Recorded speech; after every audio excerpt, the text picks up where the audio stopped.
Hey everybody, it's Bust with Battles with Bust number 250, and today we're doing battle with Aatrox Vayne. And so, Aatrox Vayne, the current best deck of the format, and it's really on the mind as we just finished up playing the Mastering Runeterra 1K Open tournament in our previous video. And so, with that tournament, we did go into the event with the idea to just ban this deck every time. It's currently the best deck in the format. The decks that are good against it are like 45 to 45% underdog matchups for this deck, and so it's not something that's like really compelling. Nothing is really just like annihilating this deck out of the format, and so you can look to just ban it. But the kind of major mistake I did in that event was I didn't bring this deck on my own with the expectation that it would just get banned. I was a little worried that it might run into some kind of lineup that was looking to gun it, since it is the top deck in the format, and we just haven't played too much of it. I didn't play very much of the Seraphine meta in the previous set,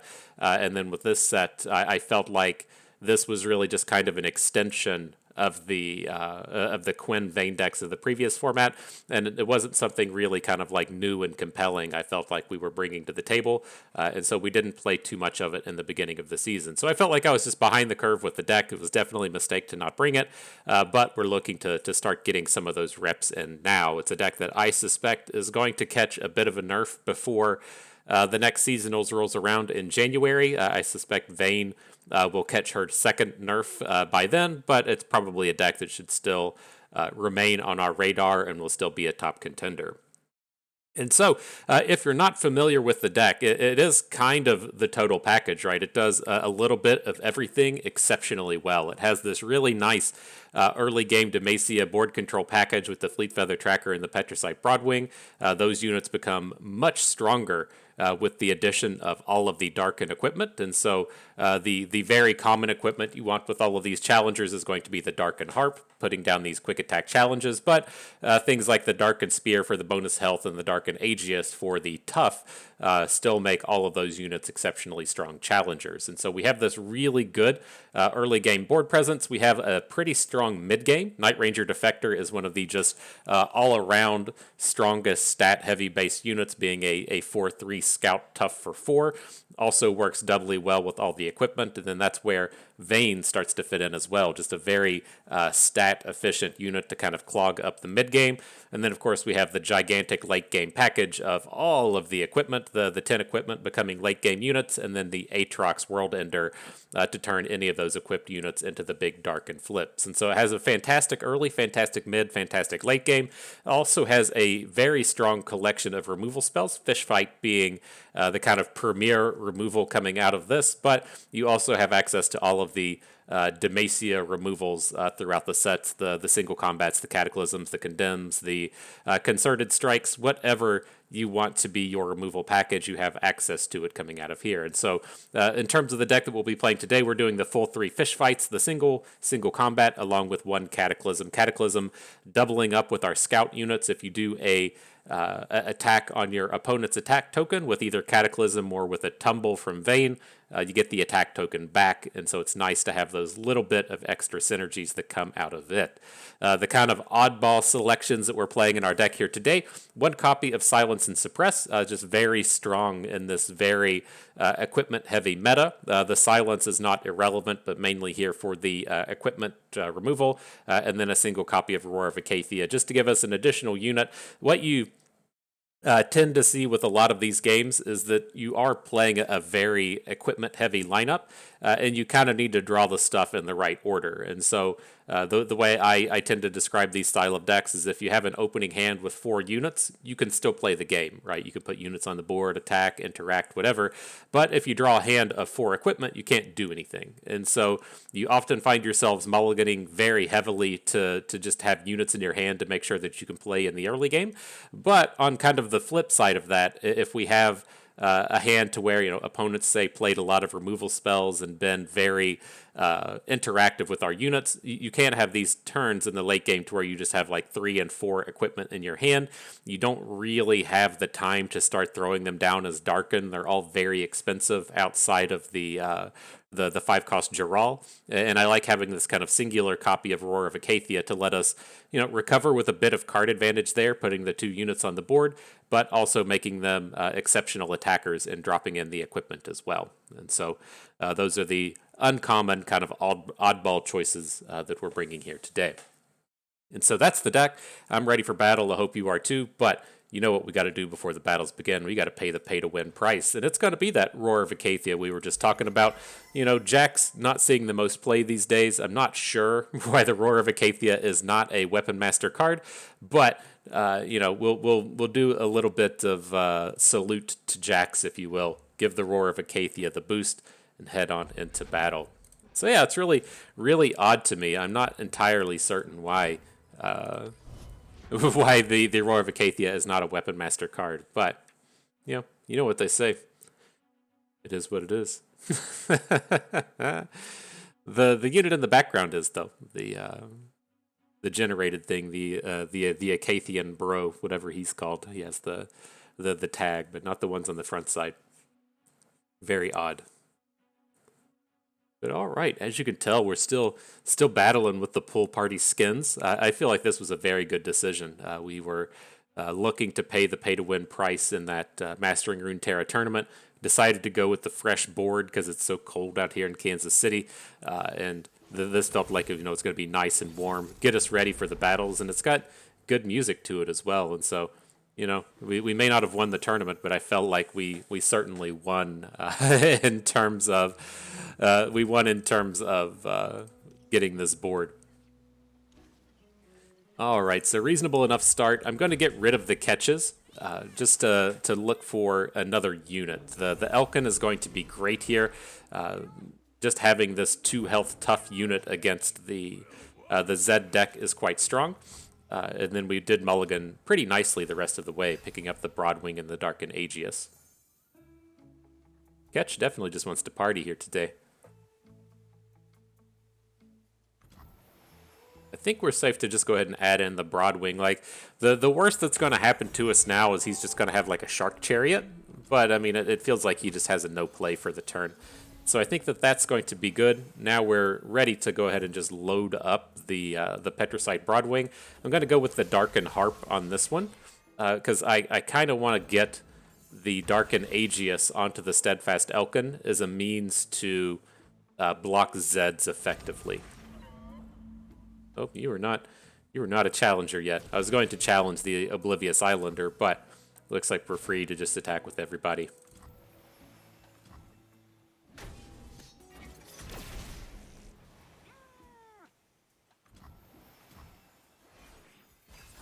See if that Zed comes down. He's going to get a point of bonus health if he does, but the kind of difference now is we could actually catch the equipment onto our dude and then fish fight it away. So we could have gotten onto combat here if we needed to. All right, the Black Flames coming in. Going to be Shark Chariots everywhere.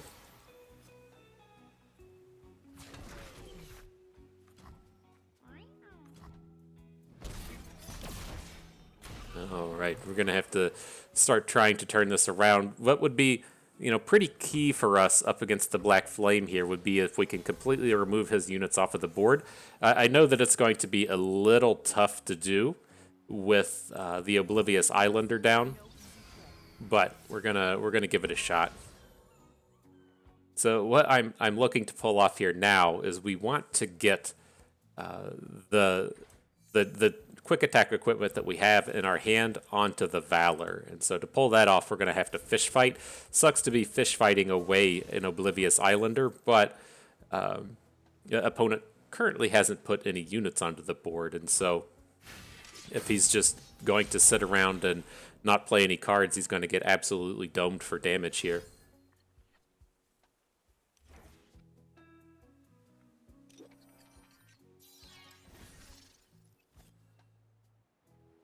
Not too certain the removal suite this deck plays. You don't typically see a ton of removal coming out of these Zed decks. Like, I guess it wouldn't surprise me to see them playing something like Vile Feast, but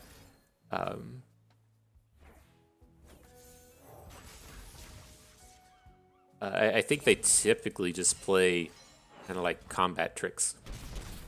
Alright, our bird made its way through. We're just lethal now if he doesn't have another dude.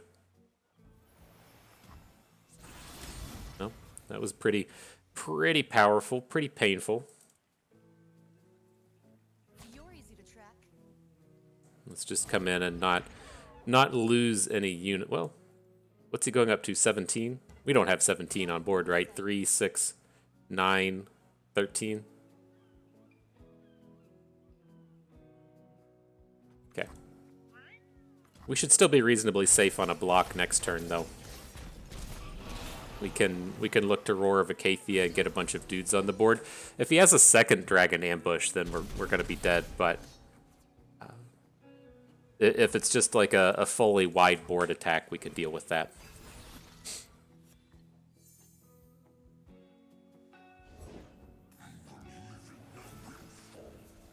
And Hecarim. What up, dude? We can deal with Hecarim. I think we can get out of this turn. No, no guarantees, but I think we can do it. So if we block everything except the Hecarim, we're still alive, right? He's going to be looks like an 8 attack unit. That would drop us to 3. That's pretty close to dead. No, not going to lie. I did the mathematics on that one, and it is pretty close.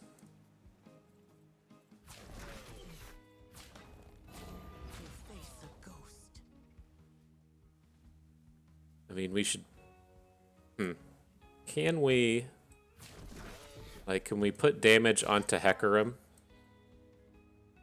And then still have the challenge? You know, doesn't look like it's the case. Right, I was thinking it's like, well, if we can put damage onto Hecarim, we can quick attack challenge him down with Valor. And then potentially still have some board. But I think Valor is still the keep here. We can maybe put ourselves in a situation to where we quick attack challenge down whatever unit comes out of the Opulent Foyer. Oh, you shouldn't have that unit next turn anyways. And so we might be able to pull off something.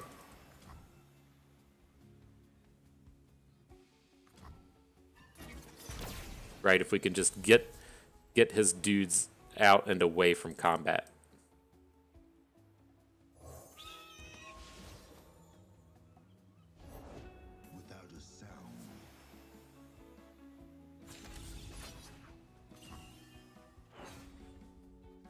All right, well, I assume if he's just throwing the Zed down, this is going to be bad for us. But, you know, we got to go for it. This is the gameplay, and this is what we're trying to pull off, is getting these takedowns like this and then being wider.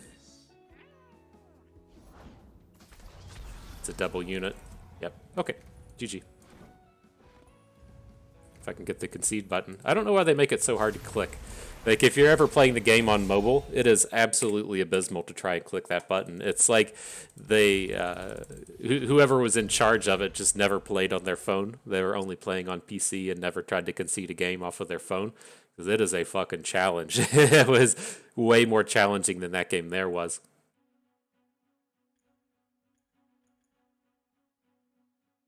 Right, though. I feel like that's still not a horrible matchup. It's just a matter of... There's a very good hit on the Black Flame when you're dropping the Shark Chariots in. Right, up against Aatrox Fiora. Let's look for stuff a little bit cheaper here. I think we'll hang on to the Silence and Suppress in the Vayne, and then see if we can't pick up one of our 1s or 2s. Not really looking to start with Aatrox, but things went okay from that point forward.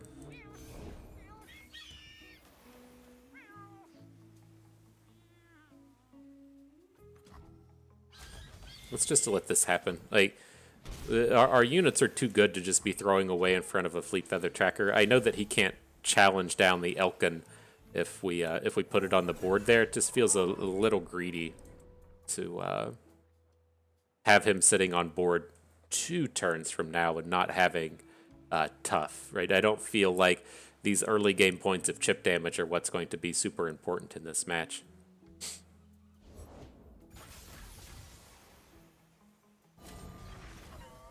Right. Trade here, though, if you want. Very odd to see him make that really big, heavy mana investment. Just throw it away.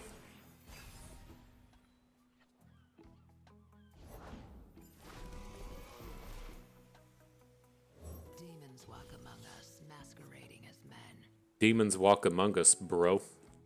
So scary. Many scaries coming out of the Vayne. I don't know. I don't know how you feel about that, but I think I'm a little scared at least. Maybe even big scared. All right, so get rid of the tough as well. That always feels nice. Are we gonna come in with the equipments this turn? It's a little odd when we just pick up the Broadwing and have a chance to come in for some serious damage. The card that we're starting to worry about now is just going to be Fiora, right? I guess he's playing 3 Aatrox, 3 Fiora. If she comes down, she's not a huge problem this turn, but the turn after she will be.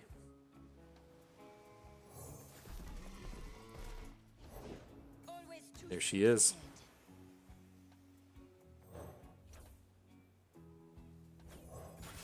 Alright, well, let's at least protect the Vayne.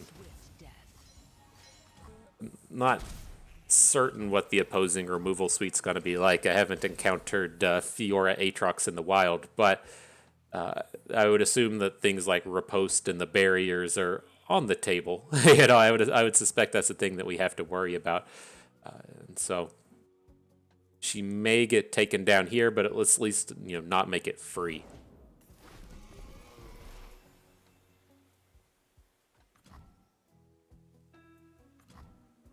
Okay. I'll take that.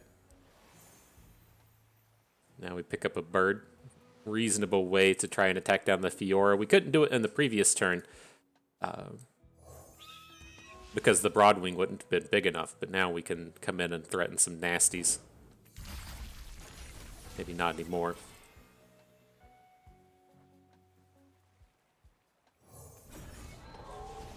We can at least threaten everybody that isn't Fiora, right? And then maybe we'll just get to go LOL. It's a world ender and have 3 Stritus on the board. Whatever this guy's called. Stir fries, you know. Spare the guiltless and punish the wicked.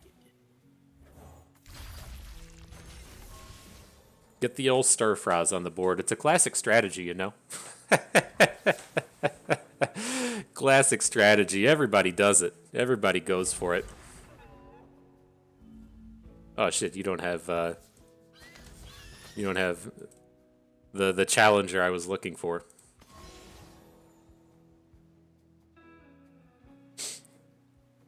That was all bamboozled by the stir fry, you know. It'll get you. It'll come at you when you aren't expecting it.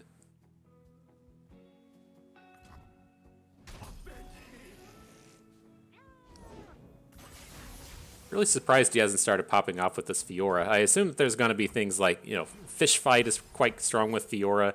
He has to have some kind of barrier style card. Very odd that she's just been hanging out in the back line, not doing anything.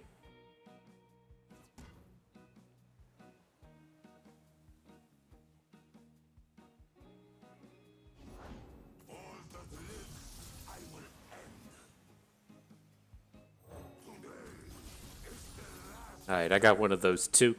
We got that second Aatrox in our hand though, so we can look to just do the Deathbringer strikes onto Fiora if we feel like that's a necessity.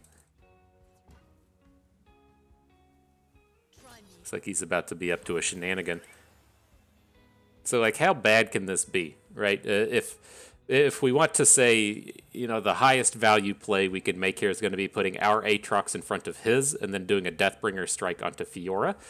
That's, you know, strong. It just gets completely blown up by catch. I think we're going to be in a little bit better of a spot, just kind of like waiting until the next turn and then having like the full set of mana to use with Aatrox. And so I think we want to just let this turn go. I do like that the Fiora is going to be, you know, pretty weak here. Just seems like if we run into catch, we're going to just have a supreme problem. And then if he has Aatrox on board and we don't have Aatrox, we're just going to lose at that point.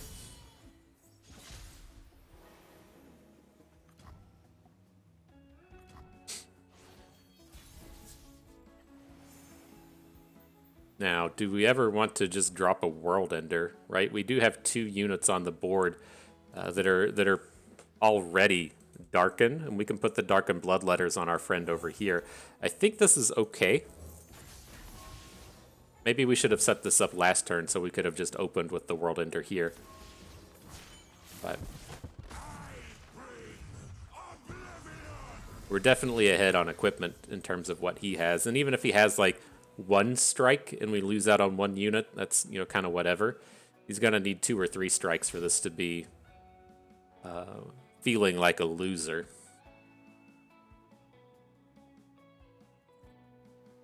I don't want to feel like a loser, you know. That's not what it's about. That's not what feels good.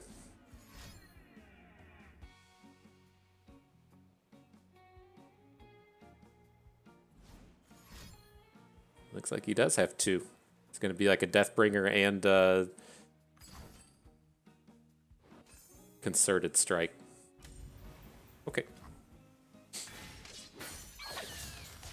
So we lose out on our challengers here.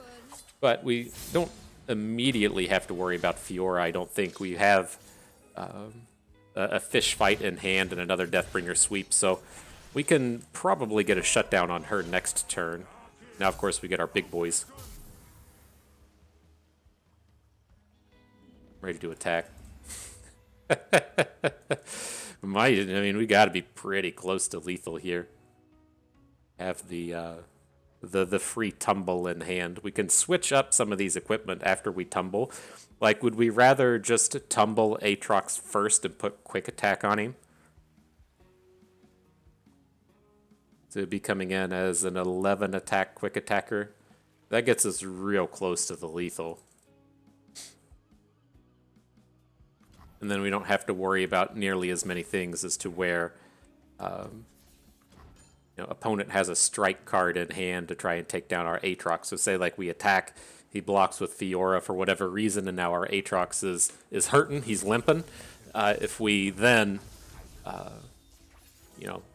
have to be at risk of the slash.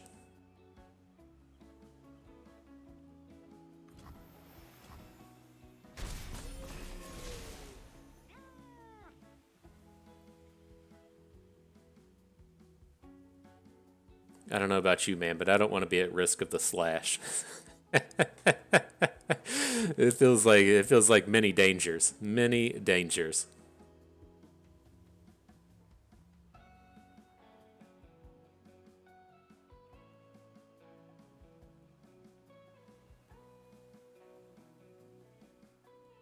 These are good tunes, man. It's so relaxing. I don't know how well the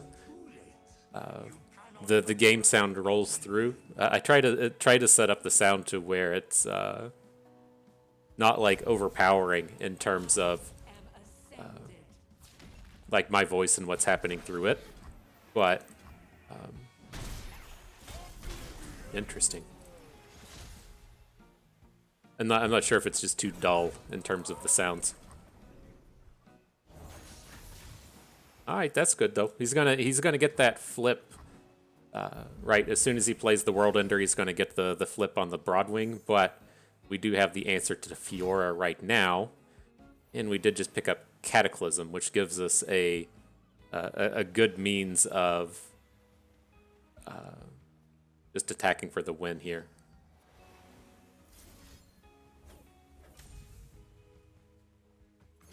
Oh, it doesn't auto-flip. Like with I'm used to playing the World Ender and having it just auto flip your Aatrox. If you have the equipment on board, it doesn't auto flip him. All right, GG. Market a W for Bust. #1 player in the world according to FTPBust.com. If you weren't familiar with the rankings, so it's pretty good. That's up there. It doesn't get better than #1.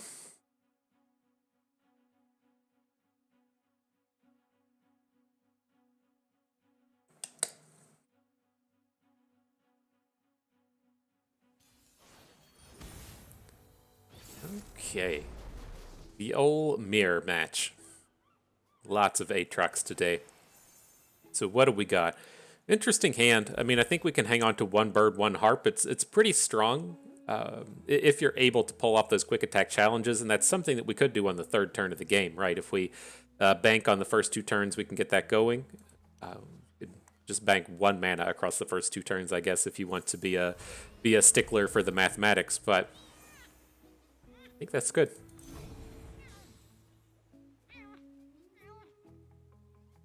You are, at risk a little bit if they have the fish fight or something to try and take down the bird, but I think the ends justify the means here. Like, if he wants to equip something onto the Elkin, that's okay. I was thinking more along the lines if he puts the +1/+1 tough onto the Elkin, we can still take it down. So that looks good. That looks like a win.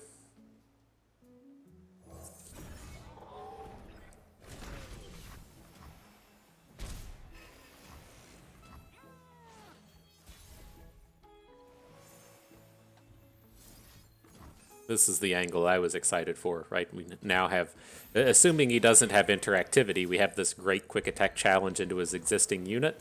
And then if he doesn't have any more cards, we still have a strong attack, right? That looks good. Catch doesn't get out of this, you just lose your bro.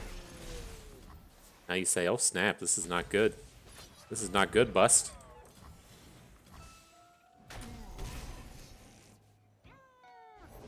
Demons walk among us, masquerading as men.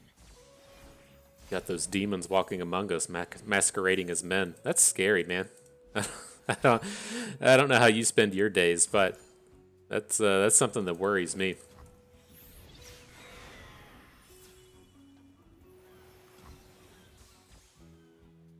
Okay, can't stop the bird. He's got a harp of his own. Little unfortunate. Let's go ahead and protect our Broadwing.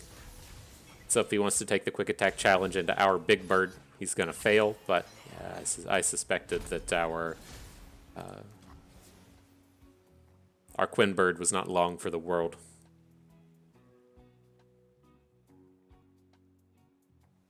It's a reasonable spot, if he's wanting to just pass as a means to... Is he going to catch, or is he just trying to get damage in? Okay. Interesting. I mean, I guess to a degree our bird is weakened now. It's not strong enough to take down Vayne. I just didn't feel like Vayne was that important of a unit.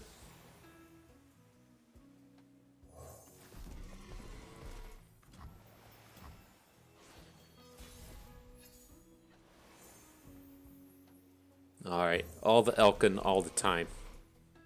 I hate this card so much.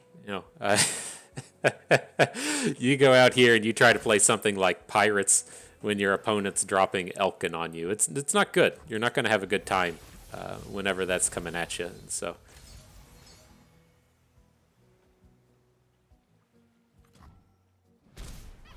makes me a little sad.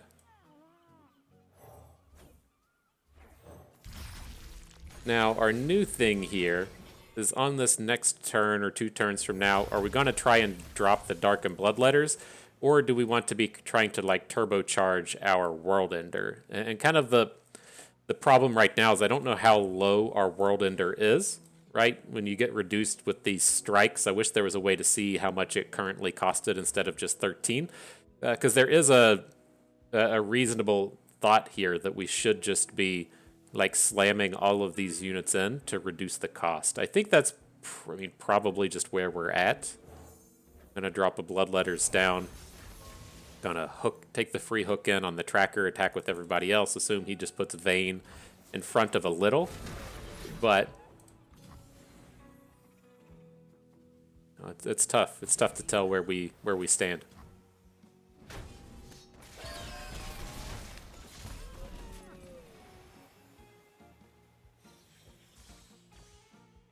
But I think we're pretty safe otherwise. I mean, if he comes in with Zolani, we're kind of ready. This board isn't scary enough to get a kill. We'll get a little bit of heal out of Aatrox next turn. If we need to protect our Aatrox, we have a catch.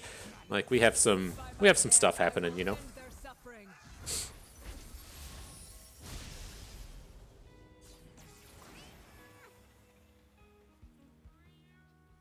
think we want to give up our tough. We're not going to be putting quick attack back into Aatrox. He's going to tumble in. We'll have Aatrox plus catch to try and get through that. Okay. I mean, I guess the other option, instead of just playing Aatrox, I'm leaning towards just playing Aatrox, because it's like, if we go for a fish fight this turn, can we ever just win the game? And that's you know, kind of tough. That's a tough spot to be in. Because like, we can fish fight, have some mana, play a Darken Aegis, and have a dude, but then we have to throw something away in front of the Darken Thrall. I think we just need something to go right here, and so I'm going to play Aatrox. I assume that he's going to tumble Vayne, because he's going to start getting free tumbles after this turn, right? But then we can still get in front of Vayne and catch, and that might be enough to, you know, if we win this combat, we are going to be rolling.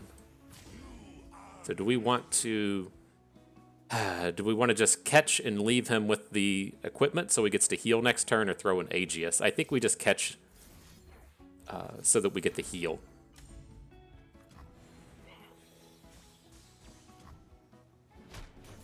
Nice.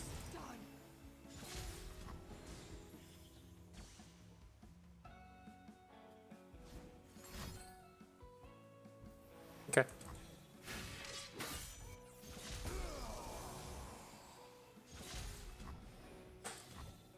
So the thing with his board right now is he can't block. I mean, I think I'd feel better if this Elkin could challenge. We're looking to drop the Darkened Blade onto the Darken Thrall, then World Ender. He doesn't have... Okay, let's say he doesn't have... tumbles. At least for the moment.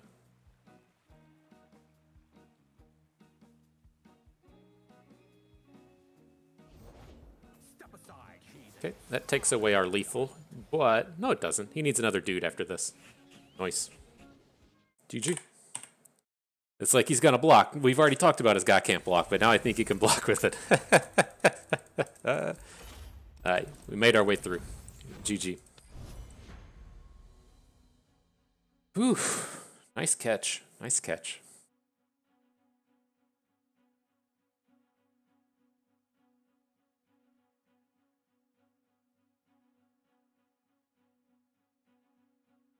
Are you all excited for the football today? I hope your fantasy football championships are going well. You're having a nice playoff week. I'm in the playoffs in one tournament. It cuts to top 4, so we're just kind of playing today and not worrying about it. It doesn't really matter. It would be nice to win, but it's not a necessity for my playoff hopes. And then in my other league, I am playing this week, fully primed and ready to lose, but... My team suffered a lot of injuries there. I got to keep checking my phone though to make sure the extent of my team isn't getting washed away. All right, I've seen musings of this deck, the Aatrox deck. I think what's his name, Runeterra, puts a lot of nice gifs out onto the old Reddit in terms of the competitive scene. I saw that he put up a gif for some flavor of Shadow Isles Aatrox. I thought it was with Thresh and not with Kindred, but you know, that's out there. That's what I kind of assume we're running into right now. I think we're kind of safe to a degree on this turn, at least, given that he didn't hit us with the Vile Feast. He didn't hit us with Quietus. We want to come in and pick on these smaller units. This is what I was talking about in the initial part of the video, as to where if you have a handful of equipment, they don't do anything, but if you at least have a bunch of units, you can put them on the board and kind of do some stuff. Our board here would be phenomenal if we had an equipment, but we don't, and so we're having to just kind of make the best of it as we can. I'm bringing this up because we had 2 equipment in our opener and we mulliganed them away. But things should turn around here quickly, and they will definitely turn around if we find, literally any equipment.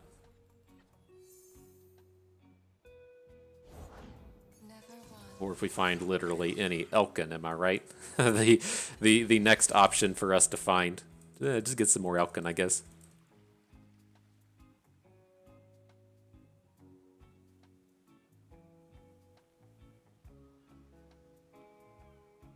Scared of that catch now. He knows if he comes in with Kindred, he can get catched out.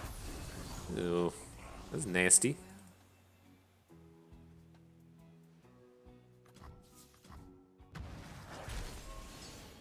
All right, equipment. That's not an equipment. I don't know if you did the mathematics on that one or not, but I did, and it's not. So we're going to get stuck playing a 6-mana Condemn. I don't want to have to do it this turn. I'm just going to add an Elkin and see what opponent does. But looks like we're going to have to do it this turn. Well, Kindred flips into a 7. But then we only get... Oh, shit, no. We're just not big enough to actually strike down Kindred. Okay. We gotta slow our roll on that one. Silence of Suppress hits followers. We can pop the equipment off of these, but we can't silence the Kindred.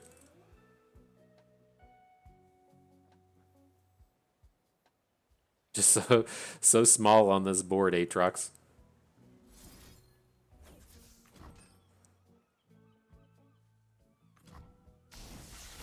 All right. Well, I'm still kind of leaning towards we're gonna have to condemn this turn. Taking a 6 hit's not that big of a deal. That feels like a win to a degree, but I think we're still stuck condemning this Kindred. All right. If he has like a glimpse from beyond to get the flip this turn, we're just gonna fall so super far behind. I mean,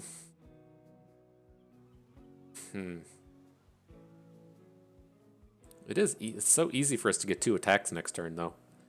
All right, we'll deal with the flipped Kindred, I guess. It is getting that, and getting real close to victory with the World Ender. Am I right? Oh man, that was a win. That was a win. Now a single combat. Okay.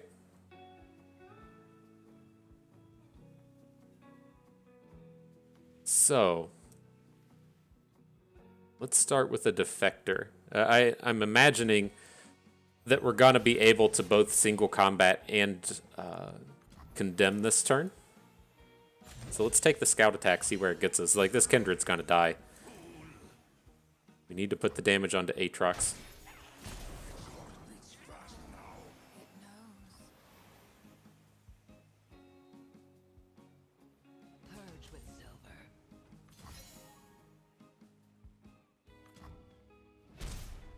Okay.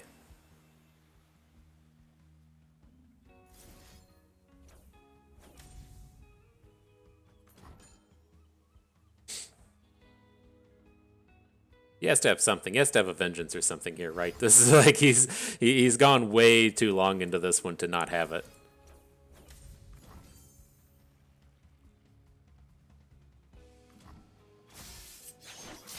Okay, and then Kindred was the problem. We can come out here and just kind of block Aatrox for a while, but that Kindred was the issue we had. Embrace life. Sure. And a Butcher? Oh, come on. I thought we were going to be in such a good spot. If we could get out of that turn. Damn. Just keep that Kindred from flipping. The stat line is reasonable when it's on the small side, but... okay. Now the equipment turn up.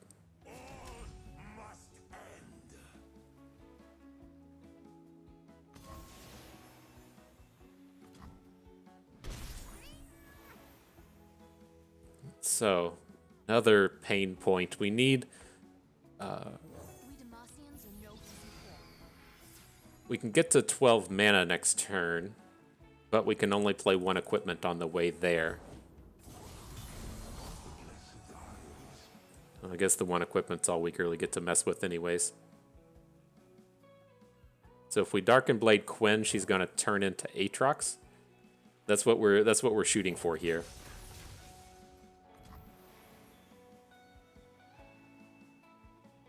And this Aatrox Quinn is going to be our be our path to victory. One to remember us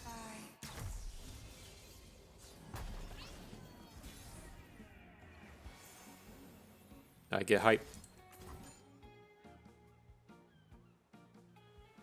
Make him have it, right? You gotta have that second vengeance.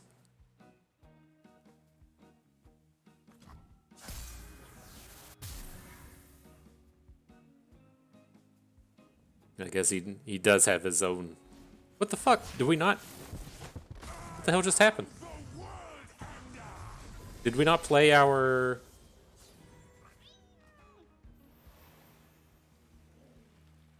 What is going on?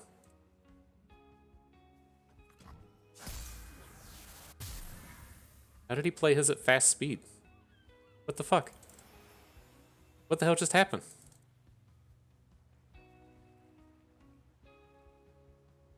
We had the blade on our Quinn, and we played the World Ender, and she didn't flip. He didn't do anything. Like, what? How did he get to play his World Ender at fast speed, even though it doesn't matter? What am I missing? I don't know. That's fucking weird. I don't know what happened there. Hang on. I'm gonna pull that back up.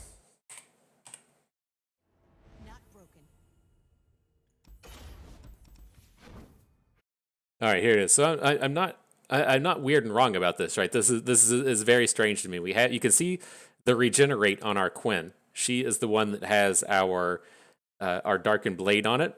So when the World Ender resolves, the Quinn should get the flip into Aatrox, right? That's all normal news. But how is opponent putting his World Ender on the stack? It's a slow spell, right? So we're here hanging out. We're moving forward. We're thinking about stuff. Where did it go? What the, like, why did the thing just go away? I guess he does. What happened?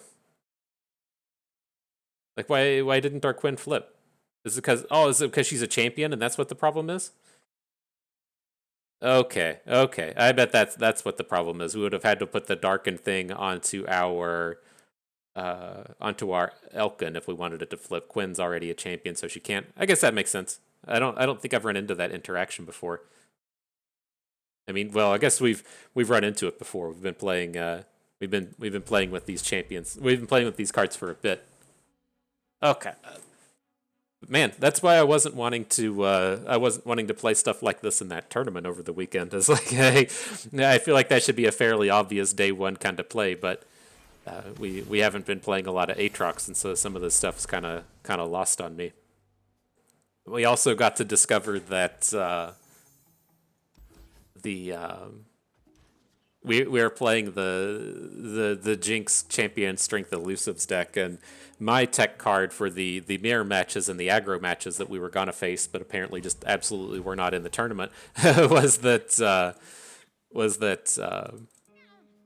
Caustic Riff.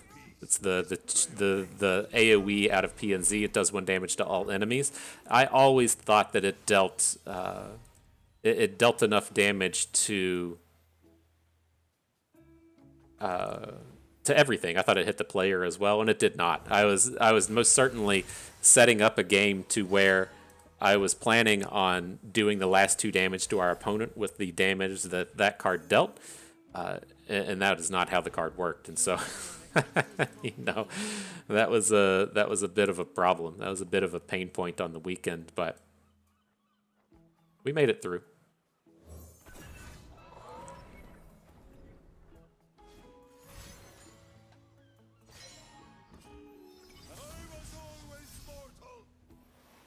All right, this game's going to be a struggle. We can't deal with this Saga Seeker quickly enough. So, a little bit worried about this one. We have some of these tools like the Darkened Harp, but it's going to be slow. We should not have played the Harp. I was now thinking that we could play the Defector and the second Harp, and we are just going to be way short on mana for that.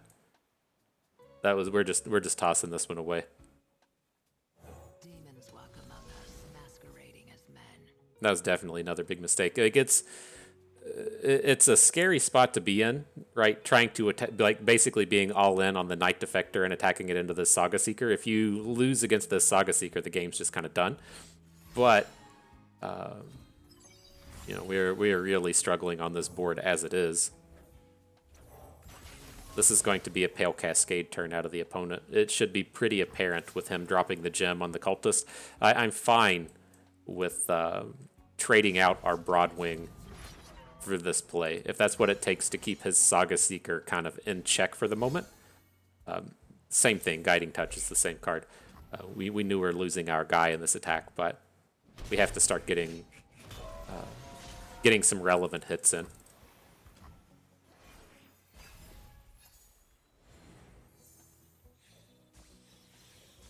Would love to see him open here. Pantheon. We are all soldiers this day. We Demacians are no easy prey. Okay. Is this the face of fear? Very well. Most certainly another Pale Cascade, but we have to get this stuff driven down. Oh, shit. Oh, wow. He just lets the... That is very surprising to me. Why would you do that? You just think his Pantheon is big enough to get through this? No way.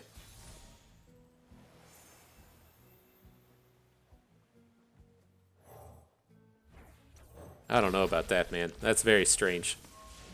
If he has the one combat trick, that will let his Pantheon go up to... Well, I guess any Pantheon will let his... Or any combat trick will let his Pantheon grow enough, but... Man. I don't know. So let's see how this starts. Throwing the fish fight. We would be in a spot to where this looks bad, right? You play the Darken thing. Oh, I guess that makes sense. I was gonna say, but you play the Darken thing, and then you have to get the equipment back in your hand. And you can't replay the same equipment, but we do have 2 Darken Harps in our hand, so we're going to be able to continue on with this turn. Oh, that doesn't work, does it? I thought we were going to get our attack back. It has minus whatever on its attack. Okay. Oh, that was brutal. That was brutal. Nasty set of games. Oh shit! What did I do? Mess up my recording thing. Is it back? Fix yourself. Push Control Z again. There it goes. All right. Rough. All right. Let's tighten it up. Let's get it back together.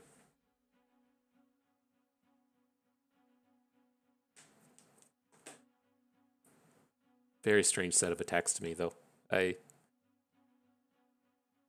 I'm not sure how we could have gotten... Like, we, of course, could have just taken all of the damage from that attack. That's kind of scary to do when they have Pantheon on the board, because, like, you may be able to survive the next Pantheon attack. He's going to flip, number one. And then if they have a Varus behind, you just can't stop all that overwhelm damage, so you have to come in and block something. But... that's tough. Alright, though. On to the next one. Battle number 6. Coming on down. No units. It's a bit of a problem. Let's hang on to this Darken Aegis here. This is the premier equipment, if you will, coming up against Annie. Twisted Fate, they have tons and tons of ways to deal a single point of damage, and a lot of their removal is tied in to being able to do a single point of damage to a unit and then playing a Disintegrate, or dealing a single point of damage and then playing a Scorched Earth, and being able to protect with the Darken Aegis is going to be good. So we'll pass. If he came in with like an Annie here, then we could look to add some of these units to the board, but I think I'm okay with this up to this point. I was really hoping we would pick up an additional equipment, and so we wouldn't have to waste the stuff here. I really want the Aegis onto our Ranger, but I guess he does already have Tough.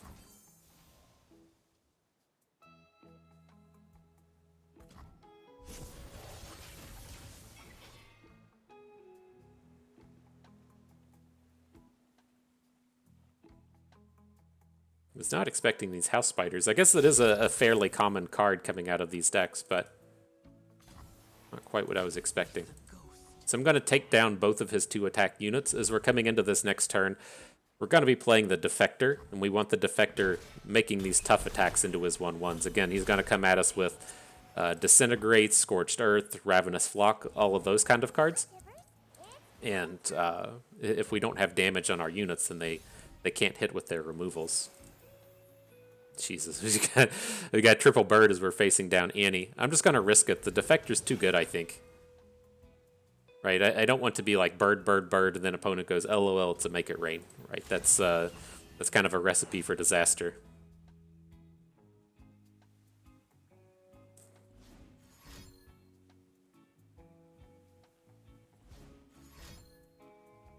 Disintegrates Death's Hand will take the unit down, but the strategy is still pretty on point, I believe.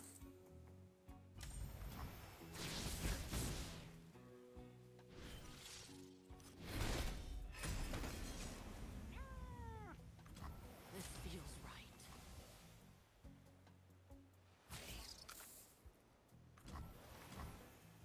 Okay, and an opponent down to 3 cards in hand, so should be a stretch to get the Annie flipped this turn. And looks like with all of this crap we have in our hand, we should be in a decent spot to just open next turn and hopefully take Annie down. I was hoping to have like a little bit more meat in terms of stats to put on the board, but kind of is what it is. Blue card, okay.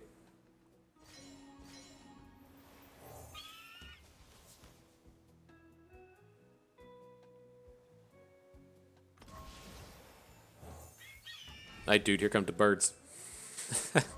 I'm gonna go ahead and harp now, so that if he has a make it rain for his last 2 mana, we can still either protect if we want, or we can look to we can just look towards next turn.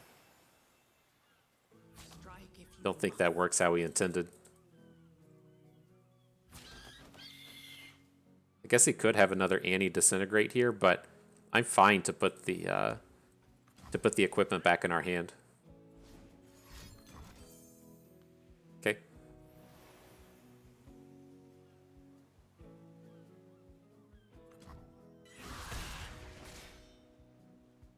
Now this Annie is pretty close to flipping. I'm not so worried about Annie as much as the Tibbers can be a bit of a problem. I don't think it's safe to just open attack those. So much of their like removal is tied in at being at fast speed. If he really wants to flip this Annie, he's gonna be able to do it. Ah, such an awkward hand.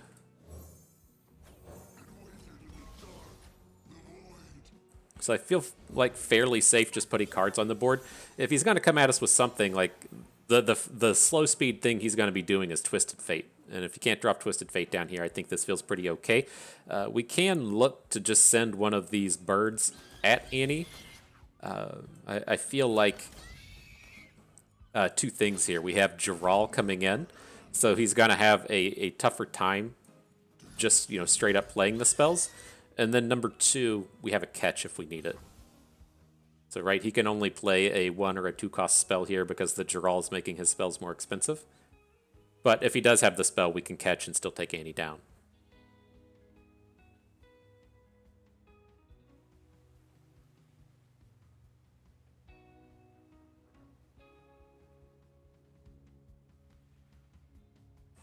Seems like that magic's about to happen, though. Here it comes. Here comes the spell. The 4 mana Disintegrate onto something that's not going to die, right? Told you. Told you. He's not happy about that.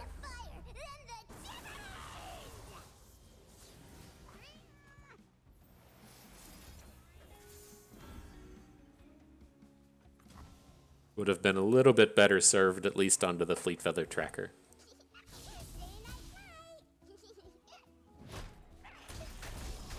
Alright, so let's see where this gets us. I mean, our board is certainly better than opponents, but he's going to be coming at us with Tibbers. We need to just draw something expensive, right? We need to pick up Aatrox, another equipment to where we can get a big dude on board. Just something, That's all we're asking for is, a little something. As this Tibbers is about to come in.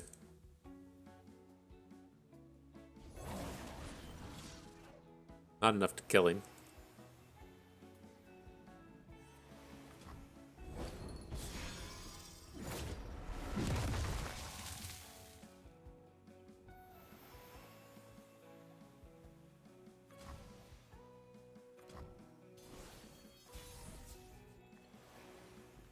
Now Vayne. I was really intent on just playing the Stritu, the old card generator here. How bad is it if he has a removal for it, or if he has a just like a stun spider? I think it's okay. We can still single combat catch if we need to. And then we'll have Vayne next turn, drop some tumbles and whatnot. I think it's okay.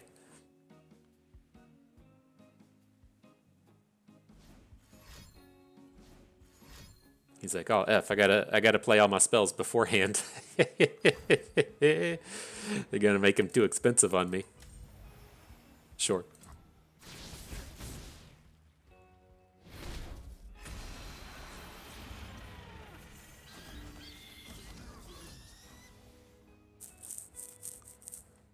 Alright, that should be a pretty free takedown here. Don't suspect 2 mana removal spell is going to be enough to take the Fleet Feather Tracker down. This is fine. I guess the thing we have to kind of like, you know, we've been kind of like cruising along. It feels like victory is imminent, but I guess we do have to start to worry about, okay, you know, like how do we ever lose this game? And that's going to be Riptide Rex. And so, you know, it's something to worry about. Apparently not on this turn, but that's why, you know, opponent is still in the game at this point.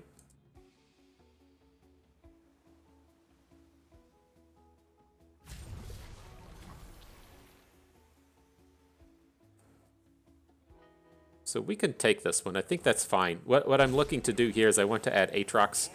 I'm going to fish fight the Aatrox equipment to take down the unit. I'm going to put the Aatrox equipment over on our Fleet Feather Tracker, and then next turn we're going to try and just end the worlds, if you will. Is this too problematic now that we've lost all of our dudes?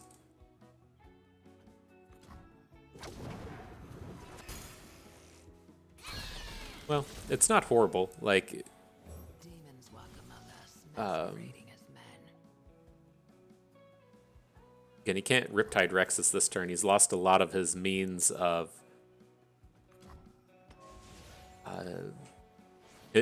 dealing damage directly to the face and getting that plunder. So World Ender is 8. We want to spend 4 mana on something we can. I'm not really seeing it. I think we just want to get our big Aatrox on the board, and then we can do the thing where we start hitting him up with the Darkened Harp. The Darkened Harp's going to be our main route to safety here.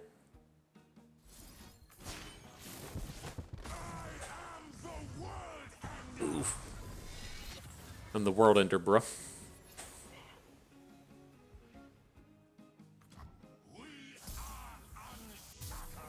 It's a pretty good Twisted Fate, though. I was really kind of counting on having having some of these just bigger dudes on the board.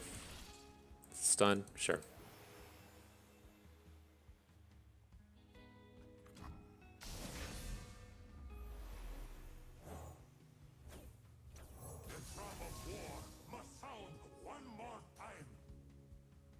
All right, well, we got a ton of mana. Let's start to spend it. You know, we can. Well, that was dumb, right? That was dumb. We have access to tumble, right? We can actually just tumble the unit directly into combat. Let's fix this. This is not. Oh shit! Hang on. I forgot. I'm missing all of the plays here. This is just sloppy all over the place. We should have put our Darkened Harp onto Aatrox, and then we could just tumble Aatrox into combat. And then I also kind of forgot that our Darken cost 5 less mana, so we can just get them on the board very cheaply and efficiently. Yeah, we probably just punted this one as well.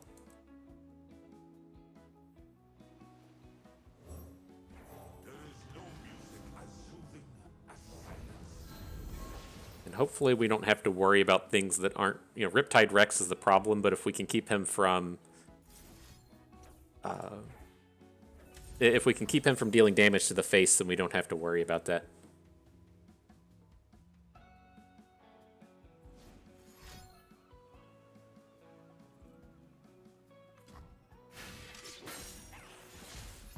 He's got one more card he was thinking of dropping in on us. I'm curious to what that one was. A little puncture and a lot of pain.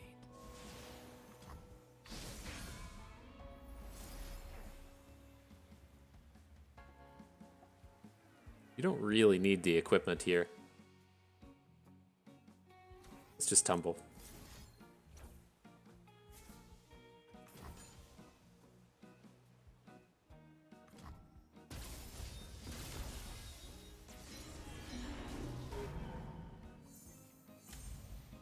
Alright.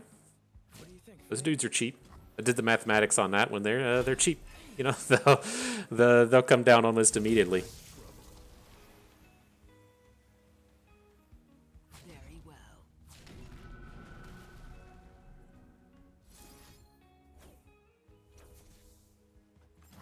I don't care if we lose any units here. It doesn't have the mana to play Riptide Rex. It seemed like his last card was something that he could target. I don't quite know what that would have been, but I think we're okay here. This one should be done. This is a very sloppy way that we've gone about all of this, but you know, sometimes it's not the cleanest effort that gets you there.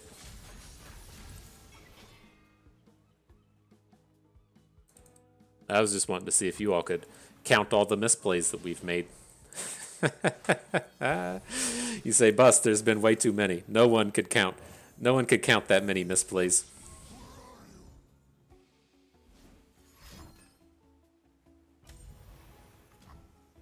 Uh-oh. Here's where the Riptide comes in, isn't it? He found his way to get him on the board. They will never die. Let's see it. We've talked about it so much at this point. Let's see what he comes down and does, you know? There it is. There it is. Are we dead? No, we're not dead. We're going to lose some stuff, but... We talked about it so much, you know? Why not just let it happen? What all is this going to kill?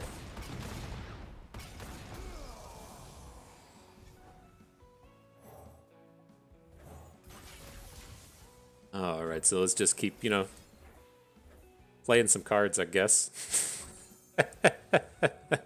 We'll still get the lethal this turn. We have 18 with 2 Zolani hits, and so.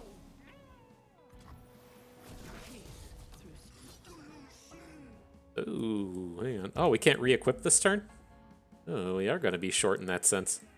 Alright.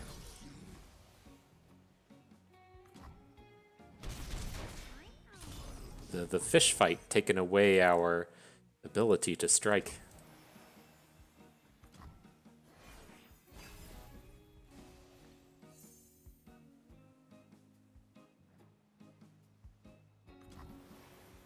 Demacian needs heroes. Alright, I think we're good now.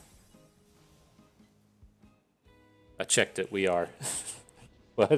What a slop fest. What a slop fest. But hey, I mean, that's what you get. I admittedly haven't played a ton of either of these champions.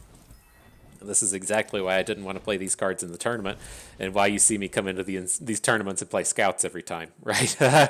I'm so familiar with all the ins and outs and the intricacies of scouts. I feel pretty confident taking it to any event, even when it's not a great choice. I think it was actually a great choice at that tournament, given that there was so much Ezreal Seraphine running around. But ooh, these interactions, it's just like, I need to spend like 4 hours playing this deck to get familiar with it. We probably should have just done that before the event instead, but whew, is what it is. Hope you all are getting some learning knowledges out of it, you know? A little bit of a smart piece added to your brain. That's all I'm here for, man, to add those smart pieces to your brain. I know you need them. I know you need them. All right, well, let's add in Bird. I don't suspect opponent's going to have ways to interact with it playing Ionia Targon, and then we can look to get it moving quickly next turn with the Vayne and the Harp. Demons walk among us, masquerading as men. Let's see if he plays any cards. Give him a chance to do something weird. I don't think we care about that. I don't remember what all of the crappy Targon cards are. You know, there's been so many new ones at this point. He can still have, you know, normal combat tricks like a Twin Disciplines. That would have been problematic, but I don't think any of the new crappy ones from Targon do anything. Like the new ones, there's the +1/+1 to hand, +1/+1 to board. That's what opponent just did. There's another one that gives +3/+3 +2/+2, but that's only to cards in your hand. And then there is actually the irrelevant combat trick there, but the Freylord one that I really want to play with Udyr and play with the Petricite Broadwings, the +0/3 one, or 2/3 to a damaged unit, but that's Freylord. So I think we were safe there. It was Twin Disciplines or nothing, and he didn't have the Twin Disciplines. And all right, the final battle up against Deep. Let's see if we can't take him down before the big sea monsters come online. Ooh. Fish fight's a tough one. And here's what we're thinking here, right? The most important card the opponent is going to have is going to be Sea Scarab. But if we're hanging onto this hand to where we start with the Elkin into Darkened Spear, then we can't fish fight down a Sea Scarab because we only have 2 attack. And so that's a little bit of a problem. We did just pick up the Darkened Harp, but I don't feel like we even want to play it, especially now that we just hit a Silence and Suppress for the Sea Scarab. Like, we get the attacks for free. I don't think he blocks because he doesn't want to risk it. And now we have, you know, just fantastic answers to this thing.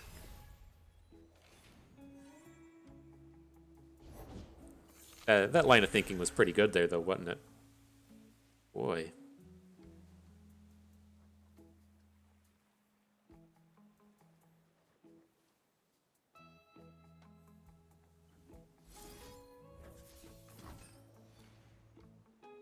All right, well, let's take the 1 down.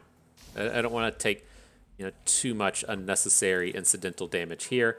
Now we can just stop. We're going to drop the Night Ranger. I don't think we need to equip the Night Ranger, right? He's just big enough to be interesting.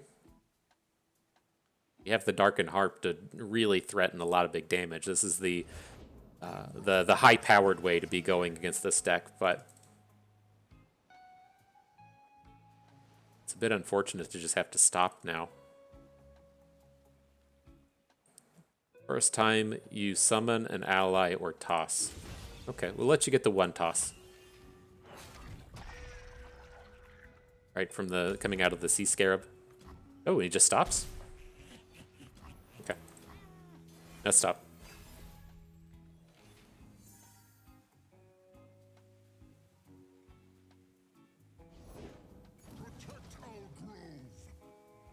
I think we can deal with the Wanderer. That one's not as big of a deal. We still need to be able to kill off the Sea Scarab, though. So I think I just want to get the cheapest equipment we can on the board, because we're just going to be sending it right back to our hand. And then we can try and do some board control next turn. I'm not ultimately worried about taking damage from this dumb deck. You know, it's just not that scary. But I do worry about... Sure. Him going deep.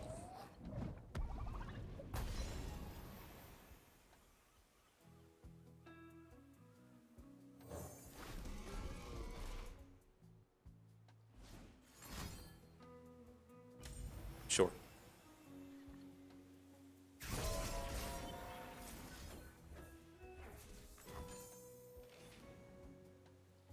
Still feels like, I don't know, it feels like we're behind. I think I'm still okay with like that no attack on the previous turn, but he's getting really close to deep and we aren't really presenting enough. We are, I mean, we're probably okay. We're going to get a bunch of strikes in on this turn and start activating our World Ender, but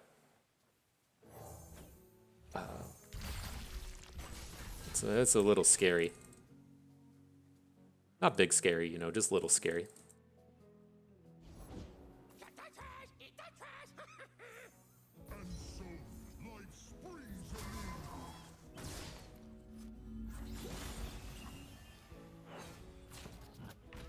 I wonder if this deck plays the Ruination. That would be closer to big scary. a little bit closer to big scary than little. But the big thing we'll try and set up, assuming opponent just plays these irrelevant units, ideally on our next turn we'll be able to play the World Ender, flip the Night Ranger Defector into the Zolani, have this big scouting overwhelm unit, and then be able to close these games down with the Aatrox and the Defector. That's the hope. Our Defector, I mean, it should be pretty safe at 1 health tough. Right, we're going to attack with him here. He's going to be able to block with his Deadbloom Wanderers. He's already played the Undergrowth, and so hopefully we don't have to worry about that one.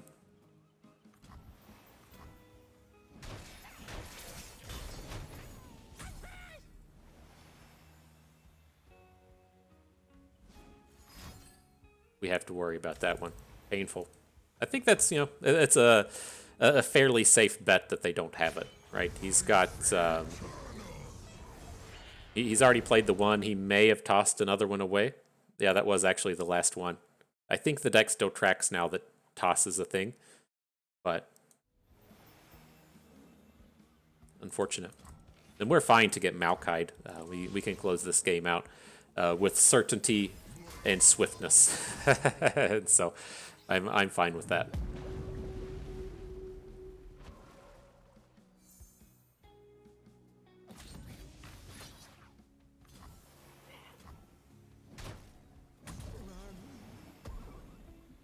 Interesting. Just open attacks. I guess he just doesn't have any big boys. Is he just going to be on like the stall plan at this point?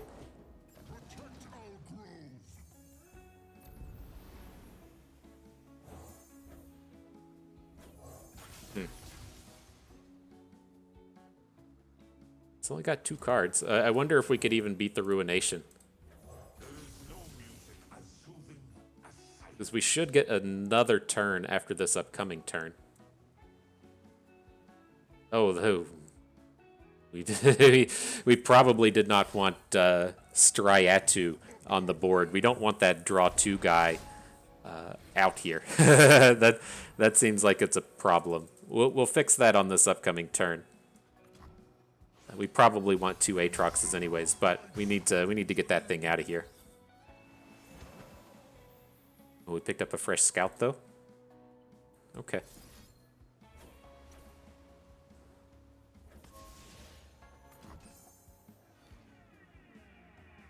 We're not going to have the mana to do it all. It's unfortunate. I wish I'd thought of the Striatu before it came down. Nautilus is fine. We could beat that.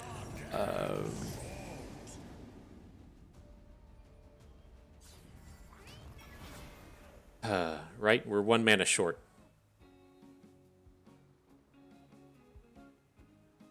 I have the Aatrox.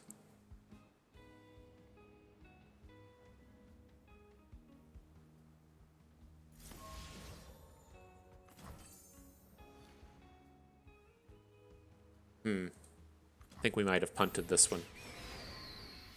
This would be like the easiest win if we just had that mana off of the Broadwing.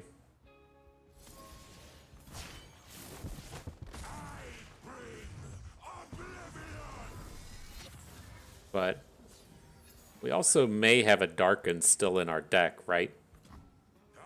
If we're gonna turn one of these Elkin into the Freylord guy.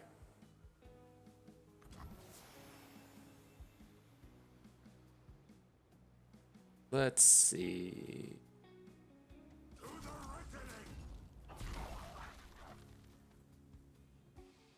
I mean, we can't just not attack with Striatu, right? That's also a reasonable assumption. Like, what if we just do this? Is that better? Then we can try and use these other dum-dums 2 turns from now. Because we're not going to lethal on this attack, right? His blocks are just too good.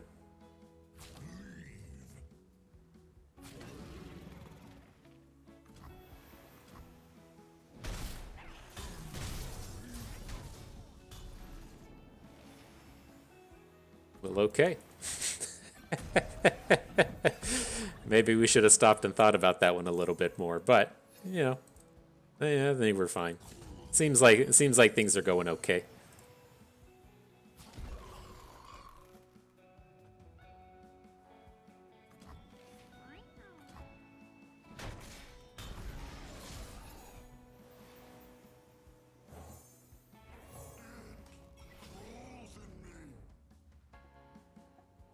Get that one card left. No ruinations, please.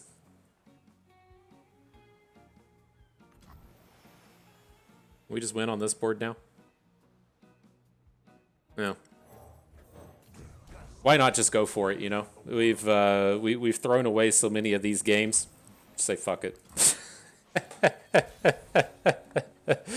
That's the proper strategy, right?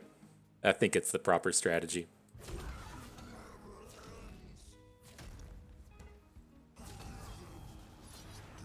All right, something like that. Oh, this thing actually draws them? What a fucking dumb card. I'm gonna call that one a 3.5. We're gonna call that one a 4.5 and 3.5. Wow, what a learning experience across the board. It's usually cards like that you can safely play when you don't have any are going to be the ones that say like draw a follower from your deck, and then if you can't draw a follower, it just kind of cancels.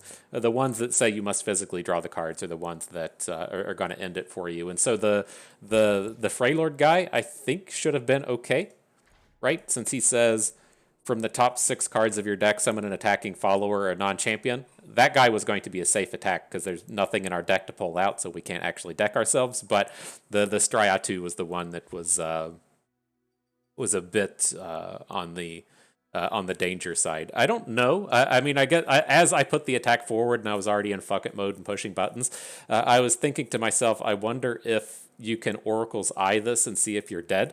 And then I just pushed the button, and so another reasonable thing to think about.